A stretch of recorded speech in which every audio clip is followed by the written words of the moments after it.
welcome to Turn the Page, the official podcast of the Syosset Public Library.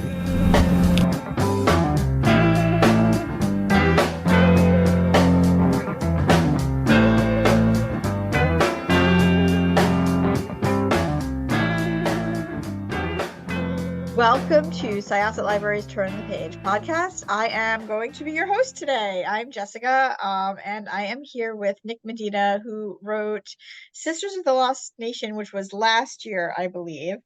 And this year we have Indian Burial Ground, and this was it had some similarities and some differences. Certain similarities is different timelines, but it was very much very different as well. It had a lot of really cool lore in it and mythology, and it was definitely an interesting story. I really liked it. Would you like to tell us a little bit about Indian Burial Ground, where the whole idea for it came from, and sort of how you got there from writing Sisters of the Lost Nation? Absolutely. Indian Burial Ground is really a book about traumas, past traumas and present traumas. There's dual timelines in the book. One timeline takes place in the 1980s, the other one is in the present. And the timeline in the 80s revolves around a character named Louie when he was 16 years old, and he has a niece named Noemi who in the 1980s is only 3 years old. And then the present timeline follows Noemi as an adult when she's 40 years old. And so it starts off with Noemi's boyfriend being killed, and it's not clear as to why he's dead. Was it an accident? Is it suicide? And that mystery awakens some, deep dark traumas within Louis based on things that he experienced when he was a teenager. And he starts to wonder if perhaps the past is coming back to haunt him, and if the things that he experienced when he was a teenager are linked to Noemi's boyfriend's death.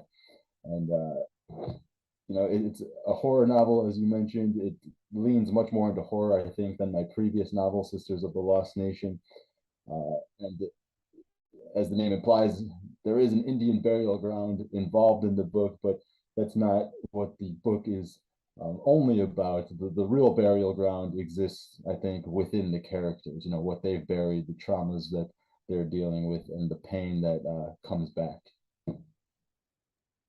Yeah, and I do think though that one of the things that you do work with in this book and in general are just sort of challenging tropes and stereotypes. And growing up with horror in the 80s, there was always an Indian burial ground that people would find out, like, oh, this is why all of this messed up stuff is happening, because of this Indian burial ground. And it's definitely one of those things that would always come up in either campfire tales or horror movies. So I think telling a story and writing a horror book which is focused on a reservation and generational trauma, and also it's very much is a novel about indigenous people, and some of that, calling a book Indian Burial Ground was very what's the word I'm looking for? It was very, we wanted to be a bit, we wanted to challenge it, and like you said, with the stereotypes, I wanted to kind of flip it on its head, the trope, and use it in a way that it's not been used before, and to kind of lay to rest, so to speak, some of those stereotypes that are involved with the trope of the Indian burial ground, which, as you were saying, if you have a haunted house and then you suddenly discover that it was built on an unmarked ancient Native American burial ground, well, that must be the answer, right? That must be why the house is haunted. So it has these stereotypes that make Native Americans seem, mystical or evil or capable of coming back to haunt you, when really there's not, much culturally to support those types of claims. So I wanted to kind of get rid of those and turn things around and give a new meaning to this trope, Indian burial ground. But it does link to my previous books, Sisters of the Lost Nation, and I didn't really answer that part of your question before when you asked how did we get from there to Indian burial ground. And the two books really are very linked. They hinge off of each other. They're not necessarily a sequel or a prequel. We have different main characters, but there are also reoccurring secondary characters and themes as well. So, Sisters of the Lost Nation actually opened with the Indian burial ground trope.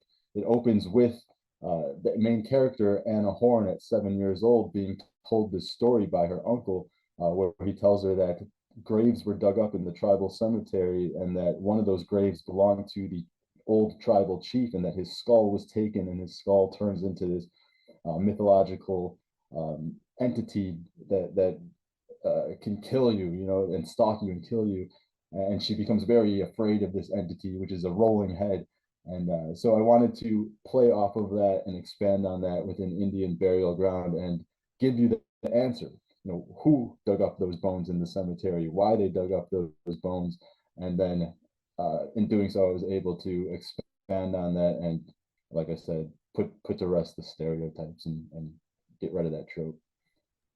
So, Louie and Noemi, their stories are parallel, but they overlap, and obviously they're sort of heading in a direction where they're going to collide throughout the story. Writing in the dual timelines, was that very difficult for you? Did it give any specific challenges, or did it help? I know a lot of authors talk about the cell phone dilemma and Yeah. how a story would be changed if there was access to that. Did you want to talk a little bit about that? Sure, yeah, and just to comment on the cell phone dilemma with my previous book, that's why I had actually set it in the 1990s when cell phones were still being developed, because it would have changed things immensely. I wouldn't have been able to have the same storyline. But with the two timelines in Indian Burial Ground, one taking place in the 1980s and the other taking place in present day, um, I didn't find it too challenging, uh, mainly because I had actually written the 1980 timeline first, and I had that already done, and I was actually trying to have that approved as the book just by itself, without anything in the present. And it was my editor who said, I think there's more to this story, and I think we should have a present timeline, and it would allow things from the past to come back, and we'd have this um, play between the two times. And so I just started really thinking about what was going on with the characters, both in Sisters of the Lost Nation and in the 1980s timeline of Indian Burial Ground. And there was a lot of material there to pull from and a lot to play with. And for me, it was just really fun to kind of dive in and create this other timeline. And so since I already had that early timeline established, I didn't find it too difficult because I already knew what I was working with. I already had set the limitations, so to speak. So I just had to keep to what I had already established and just, grow from there. And uh, it actually was a lot of fun to discover this other part of the story that I hadn't even thought about before. You deal with a lot of heavy topics in this one. Not that you didn't in the last one too, Right. but you talk about haunted burial grounds and haunted houses. I think some of the best horror stories or horror books are more about haunted people. And there is a lot of that going on here. And, as you mentioned, a lot of this book is really just about the trauma passed down from generation to generation. We know that Louie left the reservation and he's just coming back now. And of course, Noemi, he knew, he took care of her as a child. Mhm. And he took care of a lot of things when he was during that time period. But Right. you really, you get the sense because Noemi's boyfriend's death is, it's written off as a suicide. And you kind of get into a lot of statistics about both alcoholism and suicide in Native communities, which is very much a true horror story. It's not again, we're not talking like mystical Indian burial ground here. We're talking real Yeah, trauma that haunts generations, and these things are real. um did yeah, you want to talk a little bit about putting that as this big part of the story? for sure. Yeah, I like to have the the horror elements, the burial grounds, the rolling head, the animals like rattlesnakes and armadillos and woodpeckers that come back to life, which are all in Indian burial ground. I like to have that kind of as the backdrop, but then we have the real social issues up front, and those really serve as the most horrifying parts, even if it doesn't seem like it at first. And the same thing with Sisters of the Lost Nation. That story is really about young women and girls, Native women and girls going missing and being murdered. And that's the true horror. It's not really the rolling head that's the horror. It's what's going on in society. So I like to focus on these social issues and try to shine some light on them in order to hopefully make people more aware of them and to hopefully see some change brought about as well. But yeah, with the issues in Indian burial ground, like you said, I touch on suicide and alcoholism, and a lot of that, of course, comes back to mental health issues. And so those are things that I think, well, I know apply to more than just native cultures.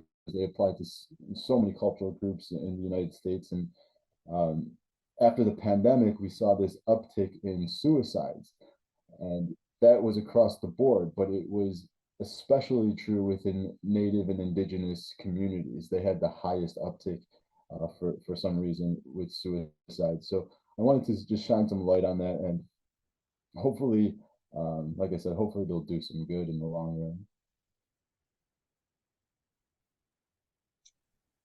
How long did it take you between writing this book and Sisters of the Lost Nation? Did you have this one sort of, because as you mentioned, I mean, they're not the same and they are very different, but as you mentioned, they are, I would call them more companions or more parallel books Yeah, than even a companion.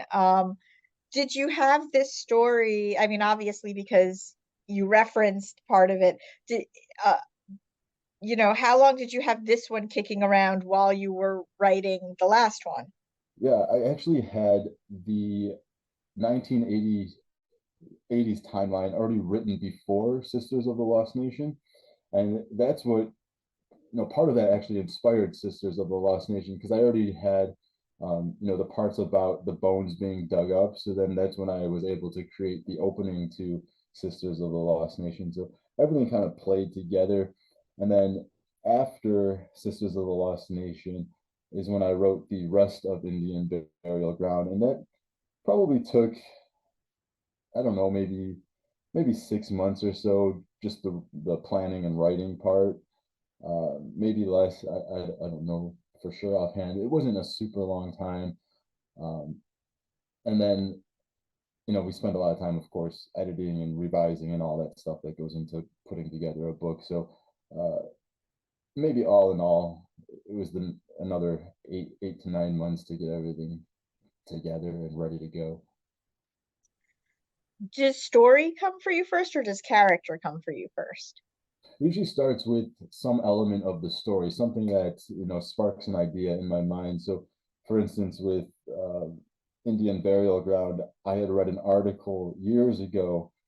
I can't remember. It was probably in the 20 teens, somewhere in there. I read an article about this little boy who supposedly sat up in his coffin and asked for water, and that had just lived in my mind for so long, and I knew I wanted to do something with it. So that was the start of Indian Burial Ground, because there are scenes where the dead come back, and I used that as the starting point for that book. And then with Sisters of the Lost Nation, I had been familiar already with the native folklore about the rolling head, and that was something that had always really intrigued me, and I wanted to do something with that as well. So when I was uh, when I was thinking about writing another book, I came across another article, and it was about the missing and murdered Indigenous women and girls epidemic, and it had gone into detail about